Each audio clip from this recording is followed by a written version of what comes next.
시청자 여러분 안녕하십니까? JTB 시사진단입니다. 오랜 진통 끝에 여야가 선거구 획정에 합의했습니다. 예상대로 전라북도에서는 국회의원이 한 명이 줄게 됐습니다.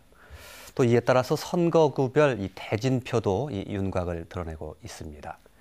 각 정당에서는 공천 작업에 속도를 내고 있습니다. 공천 탈락자 명단이 발표되는 등 혁신을 앞세운 공천 경쟁도 가열되고 있습니다. 그런가 하면 관심을 끌어온 정동영 전 장관이 국민의당을 선택하고 전주 덕진의 출마를 선언했습니다. 정 장관의 행보가 선거 판도에 어떤 영향을 미칠지도 관심사입니다. 한 발 한 발 다가오고 있는 4.13 총선 주요 이슈들을 짚어보겠습니다. 잠시 후에 시작하겠습니다.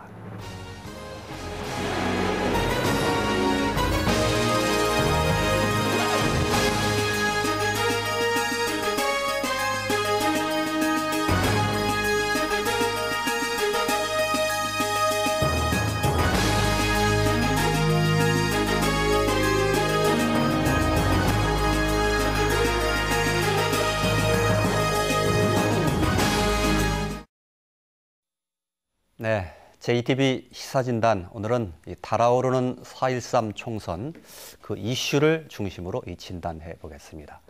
먼저 오늘 함께해 주신 분들 소개해 드리겠습니다. 원광대학교 행정학과의 정현욱 교수 나와주셨습니다. 반갑습니다. 남준희 변호사 함께해 주셨습니다. 네, 안녕하세요. 반갑습니다. 익산참여연대 이상민 사무처장 함께해 주셨습니다. 네, 안녕하십니까. 네, 저희 JTB 보도국의 김철 취재팀장 나와주셨습니다. 안녕하십니까. 자, 토론 시작하기로 하죠. 먼저 최근에 여야가 합의한 이 선거구 획정 문제를 좀 다뤄봤으면 합니다. 오랜 그 시간 여야가 줄다리기를 하다가 타결이 됐는데요. 아직 이제 그 본회의까지 통과되지는 않았죠. 저희가 이 방송을 녹화로 진행하고 있기 때문에 본회의가 어떻게 될지 이 방송을 보시는 분들이 상황에 따라 조금 다를 수도 있다는 점을 염두에 두시고 말씀을 좀 드셨으면 좋겠습니다. 선거구 획정 그 타결 내용에 대해서 한 번씩 좀 들어가면서 짧게 좀 얘기 한번 들어볼까요? 조 교수님 어떻게 보십니까? 예. 우리가 사전에 예상을 했던 대로 11석에서 10석으로 줄었습니다. 근데 저는 이 선거구 확정안을 보고 그런 생각을 했어요. 참 전북이 힘들어지겠구나. 하나. 그다음에 또 하나는 국회의원을 참 잘 뽑아야겠구나. 그 생각을 했습니다. 그 힘들어지겠구나 하는 것은 과거에 11명일 때도 우리가 속 시원한 어떤 결과를 만들어내지 못했는데 또 한 명이 더 줄어서 10명이 됐을 때는 기대가 난망하다라는 것이고 또 하나는 이제 숫자가 11명에서 이제 10명으로 줄게 됐으니까 일당 100은 못해도 일당 10명은 할 수 있는 국회의원을 우리가 뽑아야 우리가 나름대로 어떻게 어려움을 좀 헤쳐나가지 않겠느냐 그런 생각을 제가 해봤습니다. 전라북도의 정치적 위상이 그만큼 좀 낮아질 수도 있는 그런 걱정의 말씀을 해주신 것 같습니다. 남준희 변호사님. 이번 총선거 국회의원 지역구가 이번에 확정이 됐지 않습니까? 현행대로 300석을 유지하되 지역구에서 7석을 늘리고 비례대표에서 7석을 줄이는 걸로 확정이 됐습니다. 근데 문제는 지역구가 증원되는 곳이 대부분 수도권이라는 거죠. 전라북도는 한 석이 줄어서 10석이 되었습니다만 이번 20대 국회를 한마디로 표현하면 대한민국 국회라기보다는 수도권 국회다 이렇게 표현할 수도 있겠습니다. 거의 과반수, 지역구의 과반수가 수도권에서 나오게 됐거든요. 그래서 우리 전라북도의 위상은 현저하게 약화될 것으로 그렇게 보여집니다. 그렇지 않아도 사실 그 수도권과 지방의 이 불균형이 상당히 심각한데 국회의원 숫자마저 그렇게 되면 이런 현상이 더 가속화되는 것 아니냐 이런 염려의 말씀이신 것 같고요. 이상민 차장님. 이렇게 말씀하신 부분도 있지만 당초에 이제 이번 선거구 획정 문제는 사실 이제 선거제도 개혁에 있어서 중요한 계기점이 될 수도 있었습니다. 그건 지금의 어떤 정당 지지도를 뛰어넘는 거대 정당, 양당이 의석을 좀 차지하고 있는 이런 불균형한 문제랄지, 그리고 이제 갈수록 어쨌든 인구 편차에 의한 이런 문제가 심화될 텐데, 이것을 보완할 수 있는 어떤 근본적인 방향 전환이라고 하는 부분이 어쨌든 주되게 요구됐었고요. 예를 들면 작년에 그래서 중앙선거관리위원회에서도 선거제도 어떤 개혁 방안에 대한 제안을 했었는데, 결론적으로 이러한 부분들이 철저하게 외면됐고요. 오히려 다양한 정치적 요구를 반영할 수 있는 비례대표 의석이 줄어들므로 해서 어떤 정치적 다양성들이 더욱더 위축받게 될 것이다라고 해서, 이게 어쨌든 선거제도 개혁을 통한 어떤 정치의 올바른 복원이라고 하는 부분들을 놓고 봤을 때 대단히 어떤 계약적인 부분으로 결론 지어졌다라고 하는 이야기를 좀 드릴 수 있을 것 같습니다. 예, 그 부분은 나중에 조금 더 한 번 더 짚어봤으면 합니다. 김지열 팀장은 어떤 생각을 가지고 있습니까? 네, 그 생각이 비슷할 걸로 보입니다. 잘 아시겠지만 전북의 선거구는 11개에서 10석으로 줄어듭니다. 그래서 정치력 약화가 불가피하고 농어촌의 대표성 확보가 어려워졌습니다. 특히 완주 같은 경우 완주, 무주, 진안, 장수 이 4개의 선거구가 하나로 묶입니다. 그렇게 되면 아무래도 인구가 많은 완주의 목소리가 커지고 나머지 무주, 진안, 장수 분들의 의견이 제대로 반영되기 어렵습니다. 또 남원, 임실, 순창 역시 남원의 목소리가 커지고 임실, 순창의 목소리가 적어지기 때문에 특히 농어촌 지역의 그 대표성이 아주 약화될 우려가 큽니다. 예, 조금 전에 앞질러서 좀 언급은 해주셨는데, 전라북도가 이제 11개 선거구에서 10개 선거구로 줄 경우에 확정된 것은 아니지만 조금 전에 말씀해 주셨던 그 시군 지역, 그러니까 전주, 익산, 군산은 변화가 없죠, 선거구가. 네, 그렇습니다. 예, 예. 나머지 지역에 변화가 있는 건데, 이제 김제와 부안이 하나로 합쳐지게 되는 거고요. 또 고창과 정읍이 하나로 합쳐지게 되고, 남원, 순창, 임실 또 하나, 그리고 완주하고 무진장이 합쳐져서 하나, 이렇게 해서 4개의 선거구가 만들어지게 될 것으로 이렇게 유력시 되고 있는 것이죠. 네, 그렇습니다. 유력히 됩니다. 그러니까 예, 예. 25일 12시에 이제 그 여야가 넘기면 26일쯤 이제 본회의를 열 예정이다. 그렇게 지금 현재 나와 있습니다. 예. 그 외에 다른 방안의 그 10개를 만드는 방법도 혹시 생각해 볼 수 있는 건가요?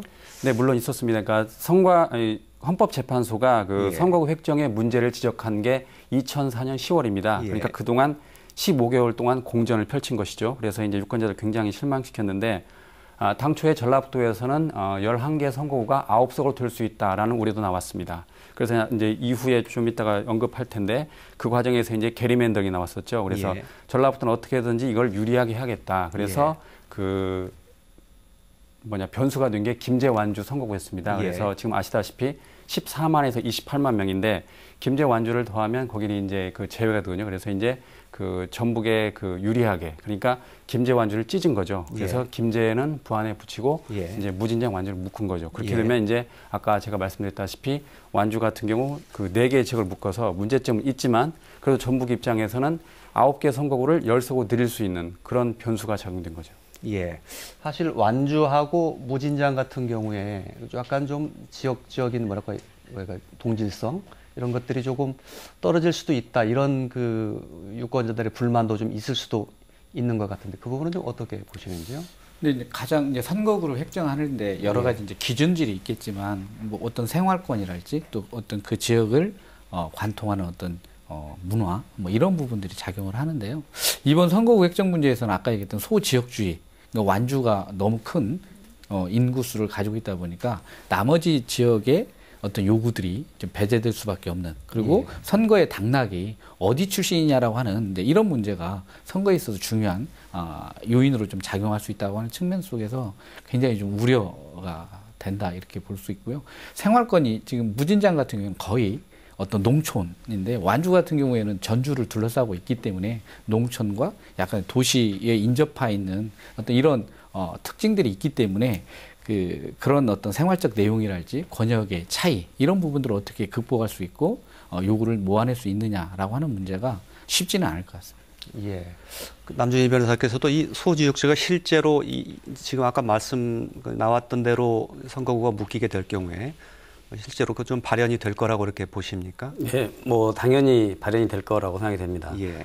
이 선거구 획정의 이번 그 가장 큰 특징이라고 보면은 그 헌재에서 결정한 하한 14만 명, 예. 상한 28만 명을 맞추다 보니까 전혀 자기 생활권역이 다른 지역과 묶이게 되는 현상이 발생하게 되거든요. 예, 예. 그걸 이제 보는 시각에 따라서는 게리맨더링이다라고 볼 수도 있는데 그러다 보니까 우리 지역 출신들을 우선적으로 뽑아주자라는 심리가 더 크게 작용하지 않을까 생각합니다. 예. 그 이상민 처장께서 조금 처음에 그 언급해 주셨던 그러니까 좀 개혁적인 선거 제도의 마련 이 부분들이 상당히 좀 물거품이 됐다. 그래서 좀 아쉽게 표명하시는 분들이 많은데요. 애초에 이제 선거와 관련해서는 그 한 100석 정도 해서 권역별 그 정당 명부식 비례대표제 이걸 상당히 제안을 했었고 그런데 이게 뭐 축소되기는커녕 아예 실종이 돼 버렸고 막판에 더불어민주당에서 뭐 석패율제까지 내놨는데 이 부분도 상당히 이제 무산이 돼 버려서 오히려 그 비례대표는 더 줄어들게 되고 지역구만 더 늘어나게 되는 이런 모습으로 된 것에 대해서도 상당히 좀 그 아쉬움을 표명하시는 분들이 좀 많은 것 같습니다. 그게 어찌 보면 우리나라 정치의 현 주소라고 생각을 합니다. 예. 그러니까 정치가 개혁돼야 될 방향, 내용은 분명히 있는데 그것을 정치권이 수용하지 못하는 거죠. 수용하지 않는 거죠. 그건 어떤 기득권이라고 하는 부분들이 절대적으로 작용을 하는 겁니다. 연동형이라고 하는 건 사실은 이제 정당이 국민으로부터 얼마만큼 지지를 받느냐 거기에 맞게끔 의석수가 배정이 되어야 한다라고 하는 게 이제 기본 전제입니다. 여기에 어쨌든 비례대표를 많이 늘려서 어떤 다양한 대표성들을 좀 보완하는 게 앞으로 우리의 정치 발전에 있어 반드시 필요한 내용이다라고 하는 게 어떤 시민사회뿐만 아니라 정치 전문가들이 줄기차게 요구를 했었습니다. 여기에 어쨌든 국민의 정서와 약간 반대가 되긴 하지만 정말 필요하다고 한다면 국회의원 의석수라도 늘려서 선거제도를 좀 개혁하자라고 이런 내용을 이제 시민단체에서는 주장을 했었는데요. 근데 이런 부분들이 절대적으로 좀 반영이 되었다라고 한다면 당장 20대 어떤 선거에서의 변화도 있겠지만 이후에 정치 발전의 가능성들이 계속 열려가는 측면인데 오히려 이게 역행하는 이런 형태로 좀 결정이 된 게 아쉽다라고 하는 수준에서 머무는 게 아니라 이제 어쨌든 이제 이번에는 이제 선거제도 개혁이 안 됐지만 20대 국회가 열린다고 한다면 그 초반부터 어쨌든 선거제도가 국민의 요구에 부합될 수 있는 형태로 개혁되기 위한 어떤 이런 노력들이 적극적으로 좀 필요하다 이렇게 생각합니다. 뭐 가장 큰 문제는 소선거구제로 이렇게 진행이 되다 보니까 선거 때마다 한 1,000만 표 정도가 사표 처리되고 있다라고 하는 이런 부분들을 좀 보완하는 게 어떤 정치제도 발전을 위해서 반드시 필요하다 이렇게 생각합니다. 예. 뭐 20대 총선이 어차피 이제 그렇게 치르게 되었지만 뭐 선거가 이번 선거뿐만 있는 것은 아니고 뭐 21대, 22대, 23대 계속 선거는 계속될 거니까요. 이제 그때를 대비해서 중장기적으로 그런 제도를 좀 그 도입할 만한 그런 준비를 서서히 시작하는 것이 어떤가 싶은 생각도 좀 드는데요. 닥쳐서 할 게 아니라 어떻게 보십니까, 이 차장님? 예, 뭐 이게 너무나 당연한 얘기고요. 저희가 역대 선거를 보다 보면 이 선거구 획정 문제랄지 뭐 경선 문제가 거의 선거를 얼마 남겨두지 않고 결정이 됩니다. 이제 그러므로 해서 그 선거 제도에 대한 폐해를 극복하기보다는 답습하는 형태로 계속 반복이 되고 있는데요. 20대 국회가 개원된다라고 한다면 초기부터 그런 문제를 전문적으로 좀 다룰 수 있는 위원회를 좀 내오고요. 국회에서 그것을 결정하는 방식으로 가면 절대 결론이 안 납니다. 그래서 이제 어쨌든 독립적 기구를 만들어서 선거제도에 대한 연구, 특히 우리나라에 맞는 선거제도를 어떻게 도입할 것인가라고 하는 부분들이 어떤 독립적 기구를 통해서 좀 진행이 되어야 한다. 이번에 뭐 선거구 획정위원회도 그 선관위 산하로 만들었지만 결국에 정당이 대부분을 위원들을 추천함으로 해서 어떤 거대 정당의 요구를 대변하는 어떤 대리전 양상으로 하다가 결국에 어떤 결론도 못 냈지 않습니까? 그래서 선거구 제도와 관련한 이 부분들은 결론적으로는 국회에서 법률로 개정을 해야 되겠지만 이 안을 만들거나 내용을 만드는 건 국회에서 독립된 별도의 기구를 통해서 국민들의 요구를 충분히 담아낼 수 있는 어떤 체계적인 연구나 노력, 과정들을 통해서 만들어졌을 때 어떤 그런 부분들이 현실성이 있다 이렇게 보고 있습니다. 예. 혹시 선거제도의 개혁과 관련해서 정 교수님도 좀 보태주실 말씀이 있으신가요? 예, 이번에 그 선거구 확정과 관련해서는 인구 중심으로만 했어요. 그러다 보니까 이제 인구가 유출이 많고 적은 지역들은 상당히 큰 손해를 받고 또 그런 곳은 지역 대표성을 확보를 하는데 좀 어려움을 겪게 이렇게 됐습니다.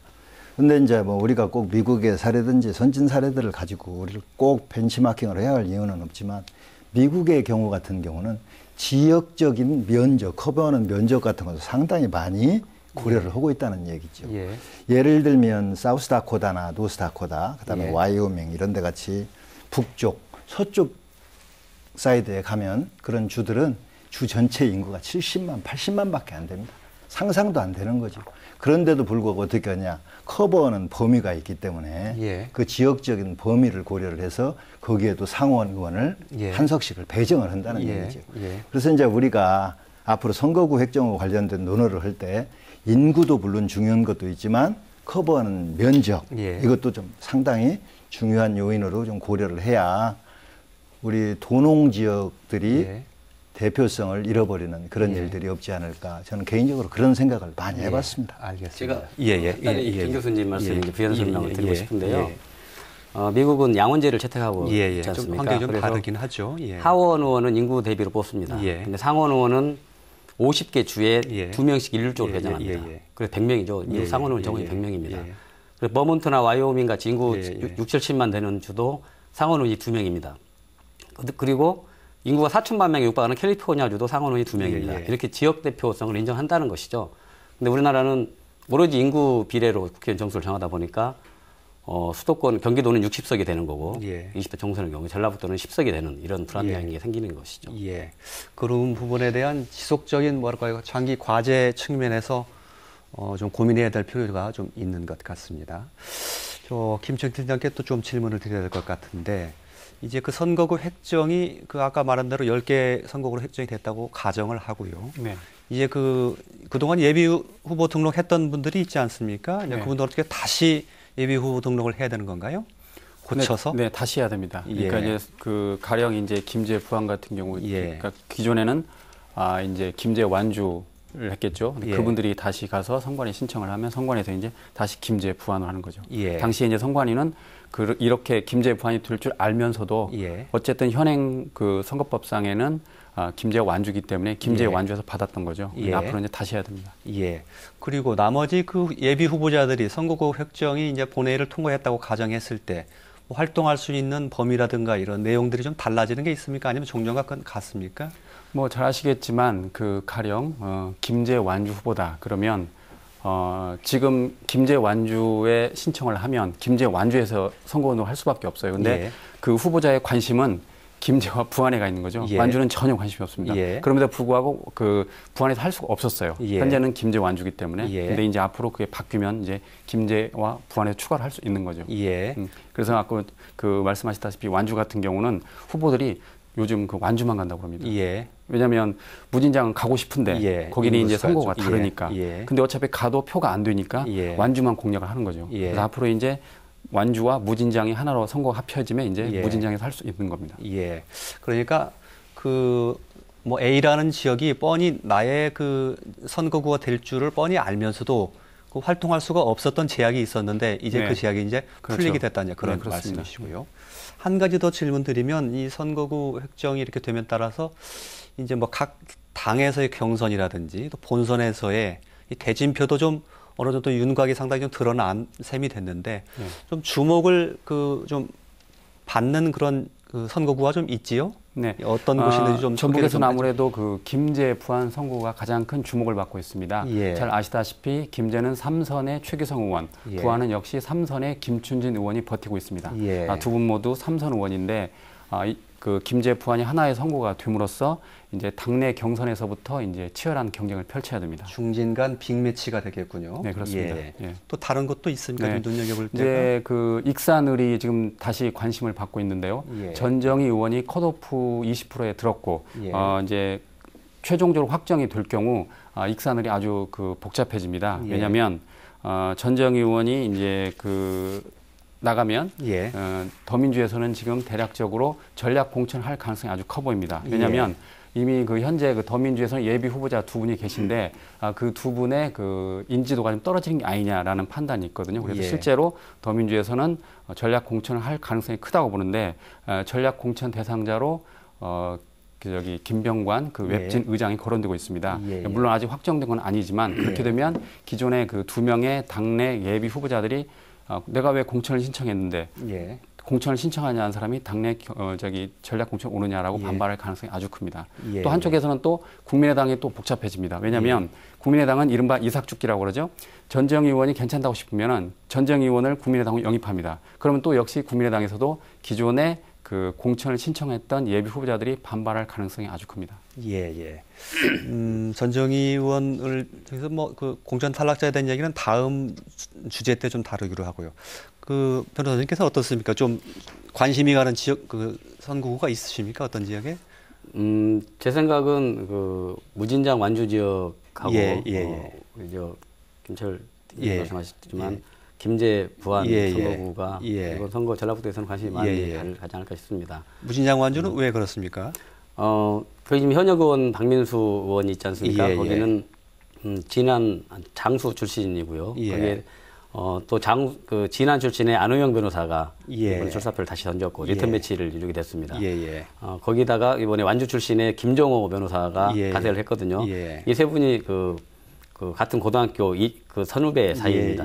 거기다가 이번에 임정엽 전 군수까지 가세를 해서 저희 지금 제야 법조계에서는 무진장 완주가 상당한 그 관심을 많이 갖고 있습니다. 그리고 김제 부안은 뭐 아시다시피 삼선 의원 중진끼리 지금 붙어서 한 분은 불가피하게 집으로 가야 하는 상황이 되는 곳이라서 관심이 있는 것 같습니다. 그 새누리당이 한석을 배출할 것인가 여부의 관점으로 보면 전주 완산 을도 상당히 좀 그 뭐랄까요 관심도가 높은 지역이라고 볼 수 있지 않을까요? 네, 그렇죠. 지난번에도 38% 정도 득표율을 보인 정운천 전 장관이 선거가 끝나고 나면 대부분 새누리당에서 내려와서 선거를 치른 분들이 여기를 떴었습니다. 그런데 이제 그분은 지난 선거 이후에 4년간 여기를 거주를 하면서 유권자들하고 지속적으로 이렇게 접촉을 해왔습니다. 그리고 표밭가를 해왔고요. 그리고 상당히 그분이 유권자들 사이에서 그런 것들이 진정성으로 받아들여져서 오표를 하고 있는 것으로 지금 보입니다. 그래서 전라북도 지역의 다른 곳에서는 지금 마땅한 인물이 새누리당에서 국회의원 선거 전에 들어오지 않았는데 지금 유일하게 정운천 후보, 그 다음에 익산 을에 그 박종길 그 전 문광부 차관하신 분 두 분 정도가 지금 명망가로 꼽히기도 하고 이번 선거에서 좀 눈여겨볼 만한 그런 사람이지 않나 저는 이제 개인적으로 그런 생각을 하고 있습니다. 알겠습니다. 혹시 이상민 처장께서도 뭐 좀 관심 도는 지역이 있으십니까? 네, 뭐 어쨌든 이번에는 모든 선거구가 어쨌든 그 국민의당이 창당을 하면서 이제 경쟁 구도가 되다 보니까 유권자 입장에서는 굉장히 어쨌든 관심 있게 가는 선거가 됐다는 점에서 어느 선거구 하나 빼놓지 못할 정도로 중요한 선거가 된 것 같습니다. 그래서 사실은 이제 저번 그 지방선거에서도 기초 같은 경우에는 7개 자치단체가 무소속이 당선이 됐었지 않습니까? 그만큼 어쨌든 민주당의 일당 독점에 대한 어떤 도민들의 어떤 평가, 심판, 어떤 이런 요구들이 높았는데 과연 이제 이번 총선에서 이제 그러한 부분들이 어떻게 표현이 될 것인가? 예전에는 어쨌든 민주당 대 무소속 뭐 이런 구도였다라고 한다면 이번에는 어쨌든 국민의당이 새로 가세를 하면서 어쨌든 새로운 양상으로 좀 진행이 되고요. 특히나 저희가 이제 시민단체에서 뭐 선거 때 후보자들 좀 정책 토론도 좀 하자 뭐 이런 얘기를 하면 되게 이제 민주당 후보들은 뭐 당내 경선 끝나면 아예 뭐 불참한다든지 이런 모습들을 보였었는데 이번만큼은 그러지 못할 것 같아서 알겠습니다. 각 당의 그 공천 문제, 공천 작업에 대해서 좀 토론하는 순서로 좀 넘어가도록 하죠. 아무래도 그 공천 작업이 전라북도에서는 조금 그 더불어민주당 중심으로 좀 얘기가 많이 좀 될 수밖에 없는 것 같습니다. 진도가 좀 많이 나가 있는 상태에서요.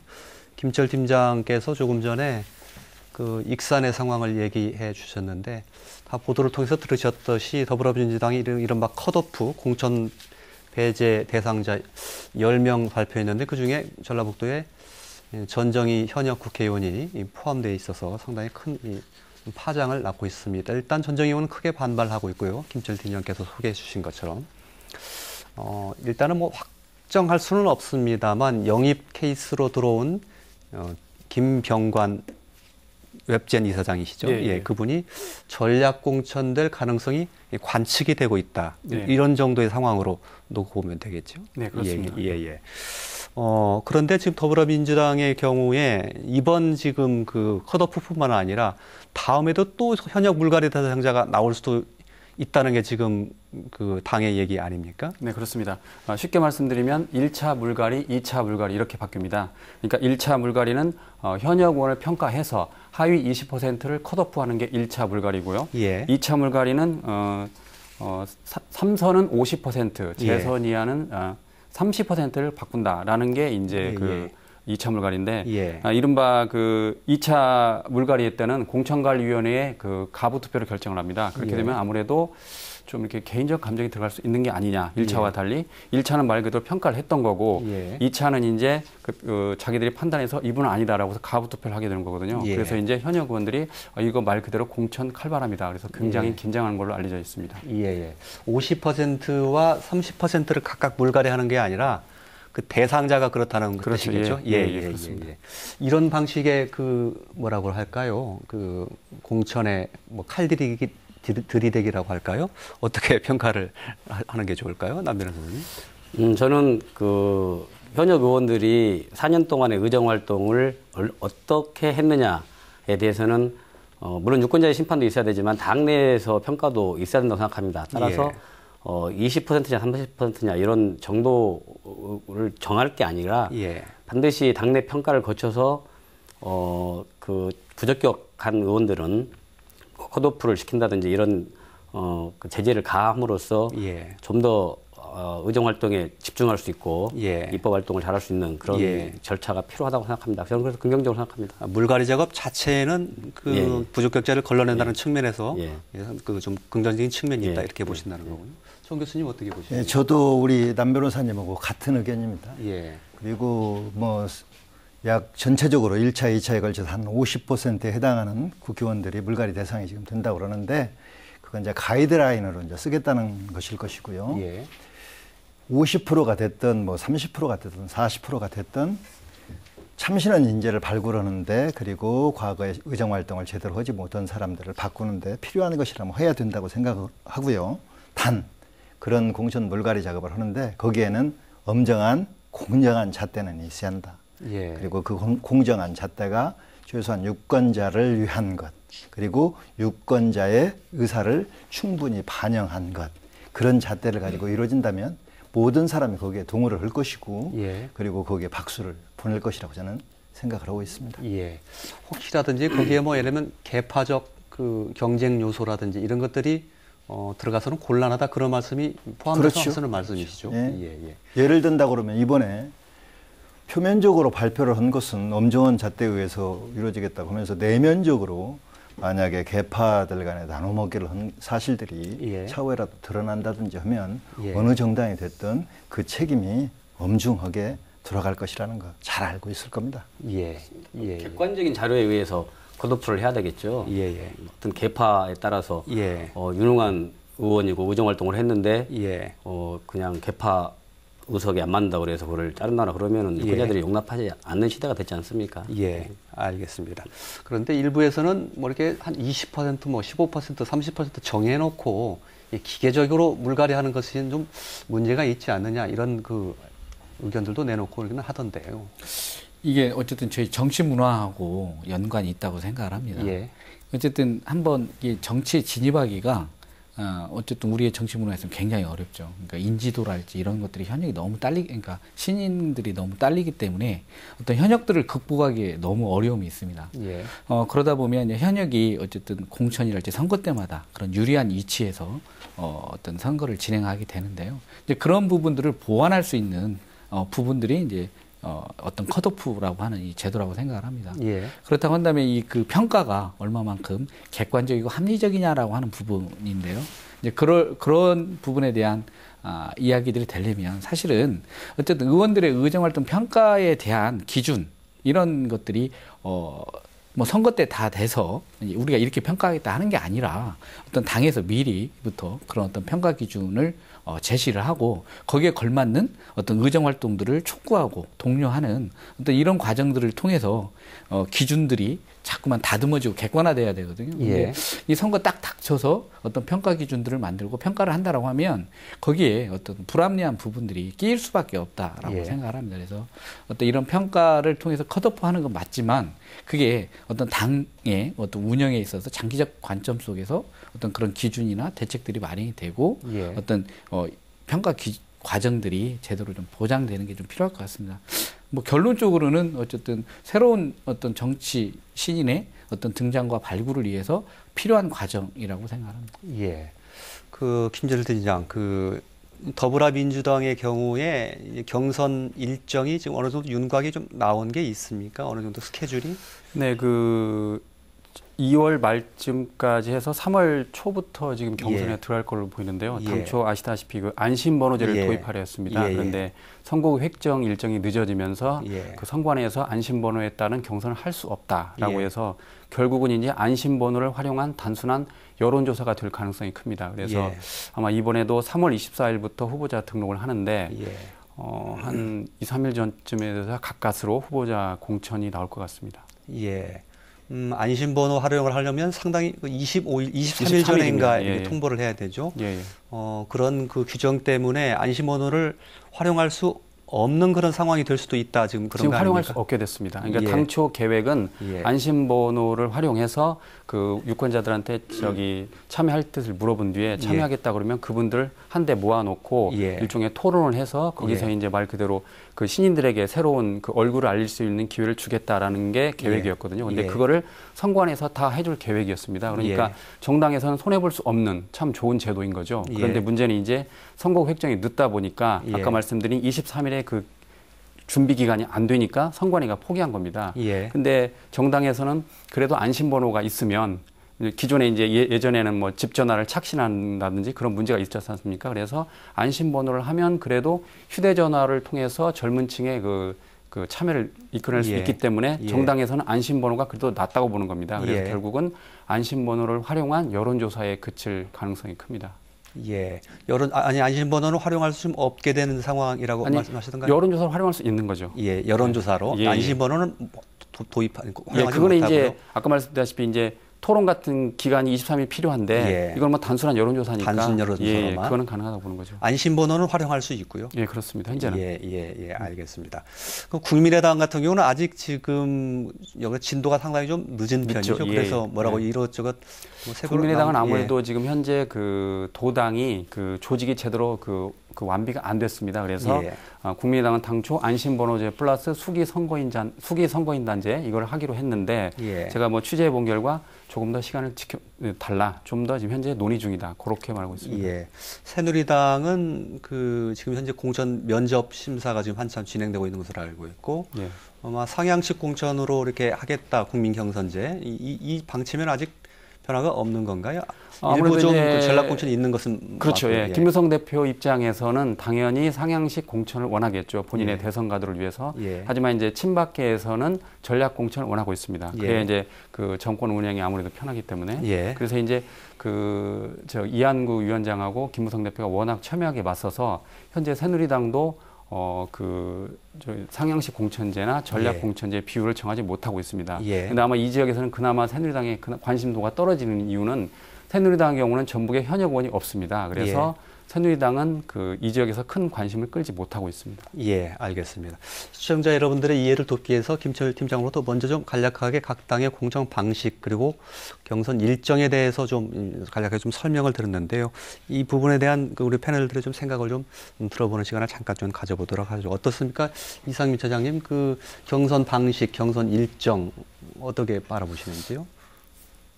저희가 보면 항상 이제 이렇게 기간이 얼마 남지 않아서 제대로 된 경선 과정들을 치러내지 못하는 게 어쨌든 그동안의 과정을 놓고 보면 그랬고요. 이번에도 어떤 그런 부분들이 또다시 좀 반복되고 있다 이렇게 생각을 하는데요.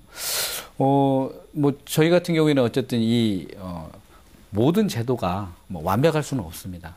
특히나 이제 경선의 룰을 어떻게 하는가에 따라서 유불리가 있고 거기에 따른 이해관계 때문에 어떤 찬반이 있을 수 있는데요. 저희들이 봤을 때는 아무래도 시민 배심원제랄지 이런 부분들을 통해서 단순히 어떤 여론조사에 의한 어떤 후보자 선택이 아니라 어쨌든 그런 전문가랄지 이런 부분들도 충분히 어떤 후보자들의 자질이나 능력 이런 부분들을 좀 평가할 수 있는 내용들이 좀 보완이 돼야 되는데 이제 그런 부분들이 이야기들은 항상 나오다가 결론적으로는 어떤 실행이 안 되는 이런 상황이었는데요. 지금 뭐 국민의당 같은 경우에 뭐 배심원제로 가는 얘기가 상당히 좀 현실화될 상황인 것 같습니다. 그러니까 선거구별로 뭐 배심원을 구성하는 게 아니라 광역 단위로 해서 배심원을 구성을 하고 거기에서 이제 후보자들의 어쨌든 그 토론이랄지 이런 과정들을 통해서 좀 후보를 선정하겠다라고 하는 이 안이 어쨌든 그 주되게 좀 논의되고 있다라고 저는 이제 이렇게 파악을 했는데요. 아마 이제 그런 부분들이 좀 실행이 된다라고 한다면 상당히 어떤 공천제도에 큰 변화가 있지 않겠나 이렇게 생각을 하고 있습니다. 그러니까 그 단순 여론조사를 하게 되면 이 후보자의 인물이 어떤 사람인지 또 정책이 뭔지 잘 모르는 상황에서 단순 인지도만 가지고 뽑아버리는 이런 문제점이 있다 이런 말씀을 지적을 해주신 건데 정 교수님 어떠십니까? 그런 측면에서는 국민당이 하고 있는 수기제가 상당히 관심이 간다 이런 말씀이신데. 저도 마찬가지 의견입니다.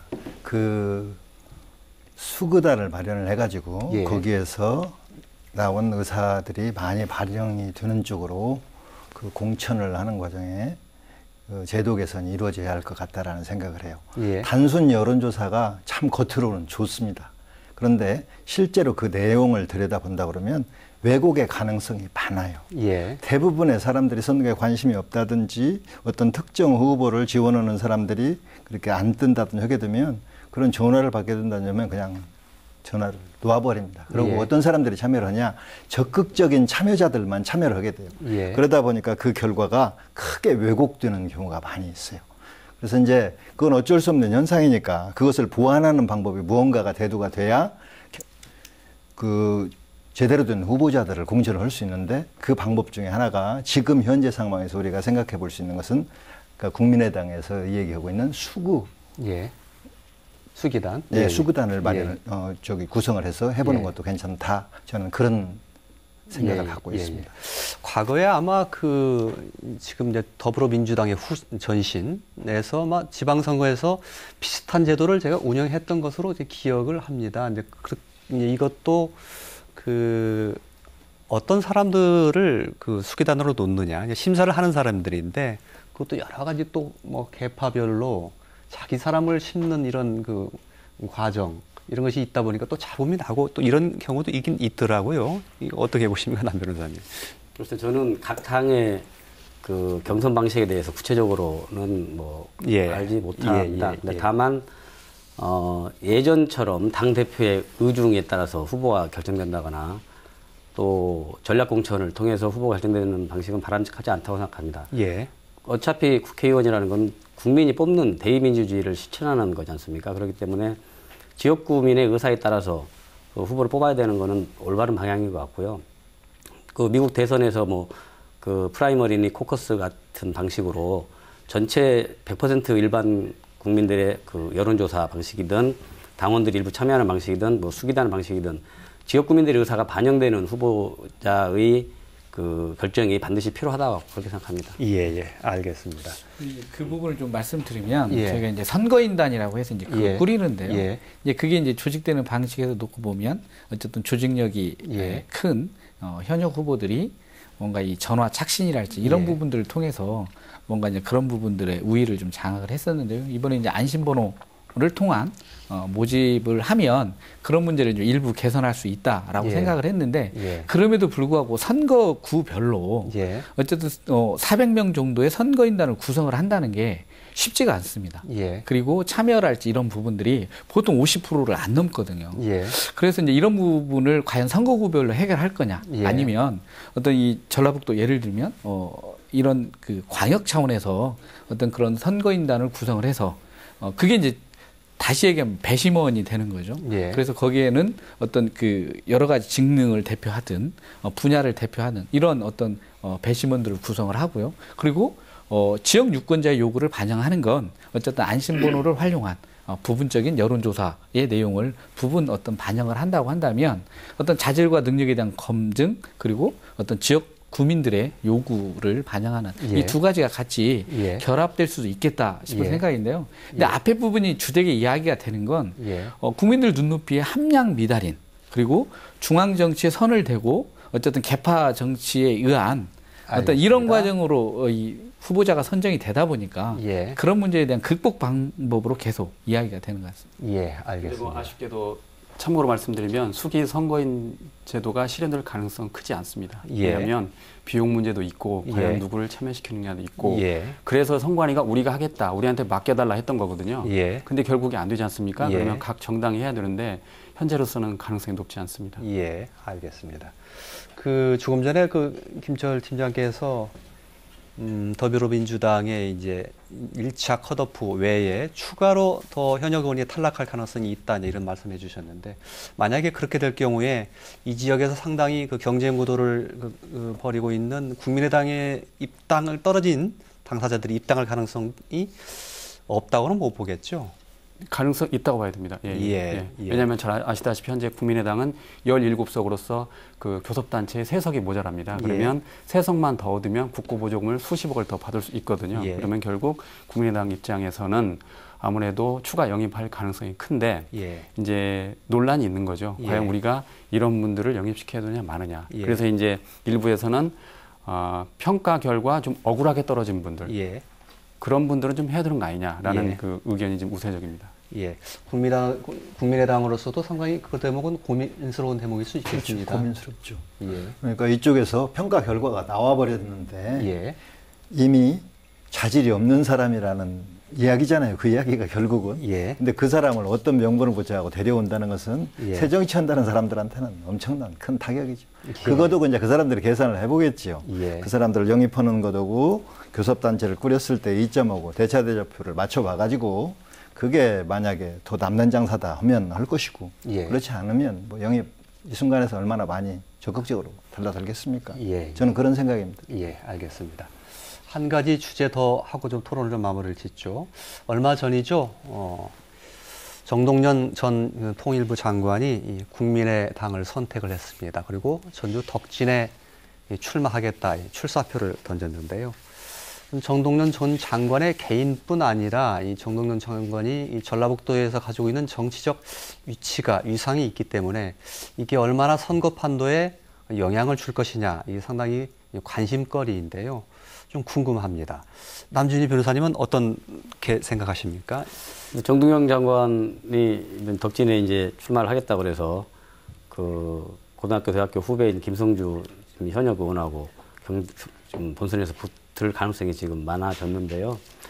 물론 정동영 전 의원이 전라북도가 나온 큰 정치인이고 또 대선 후보까지 지냈다는 점에서 영향력이나 파급력이 상당하다고 보여집니다. 다만 저는 개인적으로는 정동영 장관이 그동안 중앙정치 무대에서 활동하면서 과연 전라북도를 위해서 얼마나 일을 했는가, 또 전라북도 현안에서 얼마나 발벗고 나섰는가에 대해서는 좀 비판적인 의견을 갖고 있습니다. 예.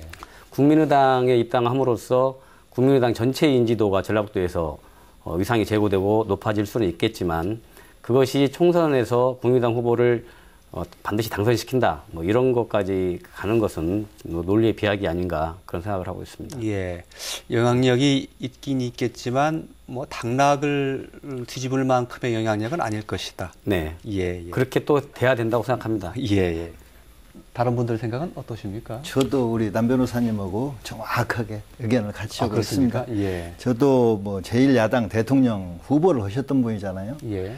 그분이 고향에서 다시 정치를 재개하겠다고 왔으니까 파급력이 뭐 전혀 없다고는 않겠죠. 예. 그리고 있겠지 어느 정도. 예. 그런데 저도 그 파급력이 우리가 상상하고 많은 사람 입에서 회자되는 만큼 그렇게 크지는 않을 거다라고 생각을 합니다. 하나는 그분 다시 재개할 것 진즉부터 사람들이 다 알고 있었어요. 예. 그게 어디냐, 시기가 언제냐 따졌던 것이고, 예. 또 하나는 전북, 아까도 우리 남 변호사님도 말씀을 드렸는데 큰 정치를 하면서 전북 정치권하고 상당히 거리를 두어왔습니다.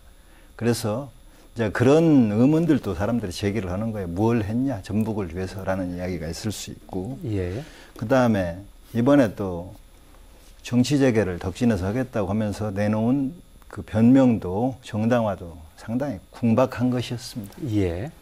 뭐 나 말고도 다른 사람들도 다선 여러 번 하는데 내가 오는 것이 뭐가 잘못됐냐는 것은 예. 당신이 정치적인 고향인 덕진에서 정치를 재개하는데 설득력 있는 명분은 못 됐다라는 생각이죠. 또 예. 벌써 이제 시간이 한 20여 년 이렇게 지나면서 예. 그분이 정치를 시작한 지가 예. 저기를 그 개인적인 인기가 과거만도 또 예. 못한 그런 상황이 예. 되었습니다. 그래서 이분이 국민의당으로 가시긴 가셨고 또 본인도 많은 판단을 해보셨겠지요. 그런데 제 개인적인 판단으로는 우리가 상상하는 것보다는 파급력이 크지 않을 것 같다. 본인 예. 몸 추스리기도 사실은 힘겹다. 저는 예. 그런 판단입니다. 예. 어찌됐건 영향력이나 또 그리고 행보에 대해서도 상당히 비판적으로 두 분 다 보셨는 것 같습니다. 김철 팀장은 어떻습니까? 네, 저는 정당별 의견이 다르거든요. 그래서 예. 정당의 의견을 제가 소개해드리겠습니다. 지난해 12월 문재인 전 더민주 대표가 순창에 방문했습니다. 그래서 예. 복당을 요청했고요. 그리고 더민주 전북도당에서도 공식적인 차원에서 복당을 요청했습니다. 예. 그 뜻은 더민주에서 어쨌든 정동영 정 장관의 그 흥행력을 인정한다라고 봐야 됩니다. 예. 또 반대로 국민의당은 예비 후보자들이 기자회견을 할 때마다 DY는 우리 편이다, 우리 입당해야 된다라고 말을 했었고, 예. 또 실제로 이제 안철수 대표가 가서 요청을 해서 이제 개성공단 같은 걸 합의를 해서 결국 복당에 입당을 하지 않았습니까? 예. 이런 걸로 보면 DY의 그 흥행력은 인정을 해야 된다고 봅니다. 예. 다만 그 시기가 그동안 좀 많이 달랐고, 그리고 또 아까 말씀하신 것처럼 중앙정치에 활동했던 분이 굳이 왜 고향에 와야 되냐라는 그 비판론이 상존하는 건 사실입니다. 예. 알겠습니다. 두 분이 하셨던 비판보다는 좀 덜한 비판이라고 이렇게 왜냐하면 저는 예. 그 선거는 끝까지 가봐야 된다고 봅니다. 모른다는 예. 거죠. 그러니까 2009년에 그 DY가 무소속으로 출마했을 때 당시 신건 후보가 사실상 정치 신인이나 다름없었습니다. 예. 그런데 DY 힘만으로 신건을 당선시킨 사례가 있거든요. 예. 다만 그 사이에 많은 시간이 흘렀습니다. 그리고 예. 또 DY가 서울에서도 출마하고 떨어진 게 사실이 있거든요. 예. 그래서 이제 지금과 다르다라는 것도 있는데 또 그 사이 또 그 소위 말해서 국민의당 바람이 불면 또 어떻게 될지 모르니까 예. 제가 생각하기에는 선거는 끝까지 가봐야 된다라고 저는 보고 있습니다. 알겠습니다. 예. 저는 이제 짧게 좀 부탁드리겠습니다. 예. 뭐 이게 옳고 그르냐 문제가 아니라 이제 예. 어쨌든 파급력 문제를 놓고 보면 예. 저도 우리 이제 김철 팀장님 의견에 이제 동의를 합니다.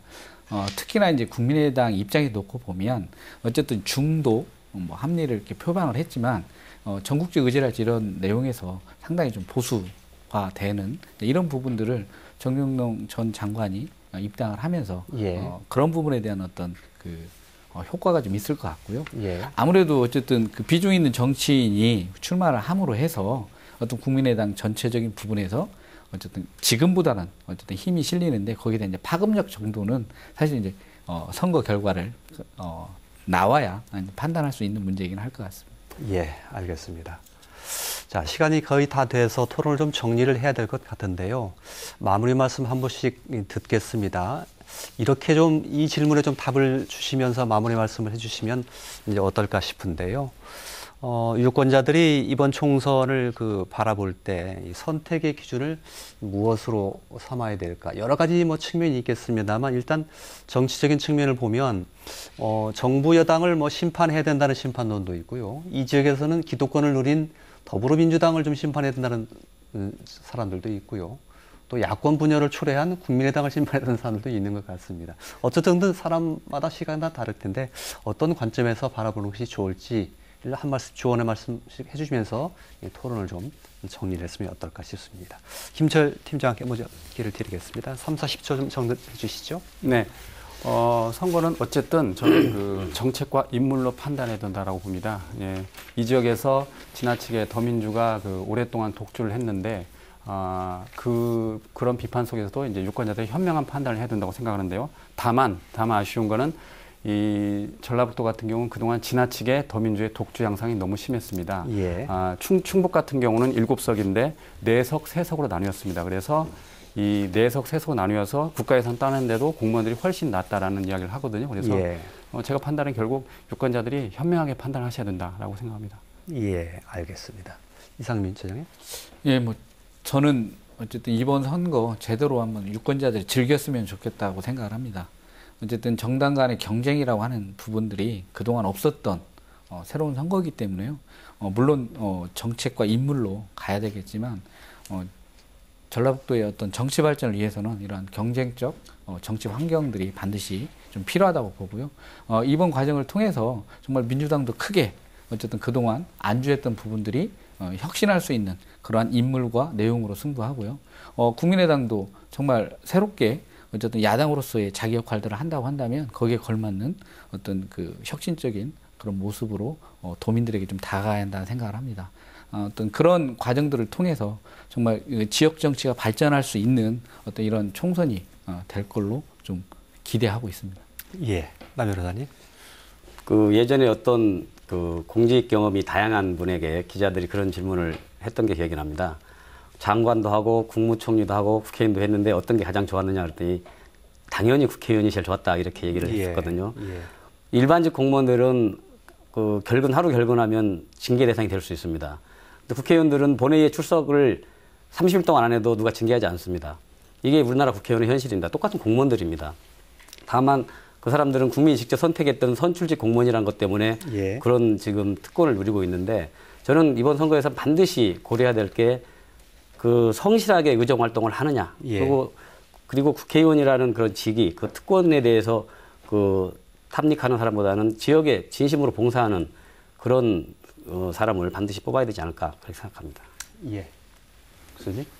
예, 제 경우는 뭐 다른 분들이 다 똑같은 좋은 말씀을 하셨는데 이번 선거는 조금 정치적인 지향에서 좀 벗어나서 지역에 기여를 할 수 있는 사람을 좀 뽑았으면 좋겠어요. 예. 전라북도가 이번 선거구 획정과 관련해서도 국회의원 하나를 잃었는데 전라북도가 못 살고 형편없이 돼서 그랬습니다. 예. 그런다 그러면 좀 나가가지고 예산도 따오고 전북 경제를 좀 살리고 일자리도 만들어내서 사람이 빠져나가는 것을 막고 끌어도 오고 할 수 있는 그런 환경을 만들 수 있는 국회의원을 우리가 꼭 뽑아야 된다고 생각을 합니다. 예. 그러다 보니까 더민주니 민주니 국민의당이니 하는 그런 표지만 갖고 후보자들을 판단하지 말고 우리가 책 선택할 때 내용을 갖고 선택을 하듯이 이번 국회의원 선거도 꼭 내용을 들여다보고 우리한테 도움이 될 수 있는 사람 그리고 믿을 만한 사람이 누군가를 놓고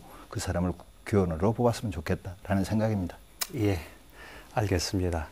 자, 선거가 바짝 다가오고 있습니다. 시청자 여러분들 그리고 유권자 여러분들께서도 후보를 고를 때 나는 이걸 기준으로 뽑아야 되겠다 하는 그런 가늠자 하나 정도 마음속에 꼭 담아두시면 어떨까 싶은 생각을 해보게 됐습니다.